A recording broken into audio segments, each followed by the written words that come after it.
مرحبا بكم في فيديو جديد اليوم يتعلق بلعبة بيس 2024. طبعا التحديث اللي ينتظره الجميع وفتح اللعبة مباشرة.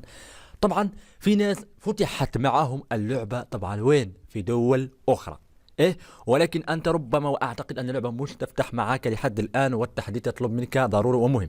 أول شيء تفعله هو تتصل بتطبيق في بي ان ضروري ومهم جدا. طبعا اتصلنا بتطبيق في بي ان اسمه ماليزيا في بي ان، ابحث عليه في بلاي ستور.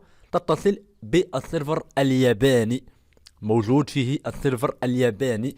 بعد الاتصال به تحذف البيانات الخاصة باللعبة وبعدين تدخل عليها وأنت متصل بتطبيق الفي بي ان. أنا أقول لك لحد الفترة اللي هي مش يعني خارج فيها التحديث الخاص باللعبة. طبعا إذا خرج التحديث فالأمور تتصل بها بالسيرفر الخاص بك بدولتك. كما راك تلاحظوا أنا حاليا الآن اليوم في اليوم السابع من شهر 9 اللي قالوا على أن التحديث يخرج، لكن مع كامل الأسف انتظرنا كثيرا ولم يخرج بالتأكيد. خرج بالنسبة للدول الآسيوية لأنها هي طبعا متفوقة بساعات العمل.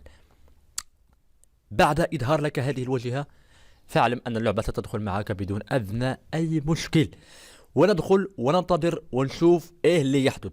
ما رانيش طبعا نستمر في اللعبة بالكثير، لكن فقط أدخل وأعطي نظرة قليلة عامة على اللعبة وبعدين راح نشوفوا طبعا المشاكل. يا ريت اسمع، يا ريت لو تكتب اي مشكل تواجهه في اللعبه اكتبه في التعليقات حتى نقوم بتوفير لكم فيديوهات. طبعا في هذه الايام ايام خاصه بلعبه البيس 2024 نوفر لكم ان شاء الله حلول مشاكل لهذه اللعبه او تشغيلها على الهاتف.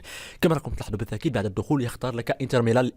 لان انتر ميلان هو صاحب دوري ابطال اوروبا في هذا العام. لا، هو المشارك عفوا مع مان سيتي هو صاحب دوري ابطال اوروبا. على اي كنا نختار فريق النصر السعودي لكن غير موجود فريق الهلال. ليه؟ لأنه فريق الهلال هو اللي كان مشارك في دوري أبطال آسيا في العام السابق. المنتخب المغربي هو منتخبنا وهو بلدنا، نختاره بالتأكيد. كل واحد يختار بلده ومنتخبه المفضل.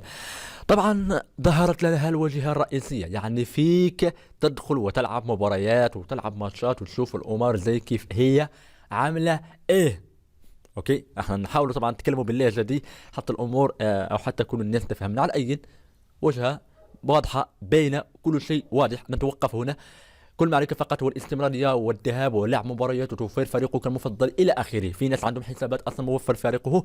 الأمور واضحة وبينة. نتمنى منك أن تنقر على لايك واشترك بالقناة. كل حلول مشاكل للعبة راح تجدها بالتأكيد على هذه القناة. دمتم أوفياء في فيديو آخر بحول الله.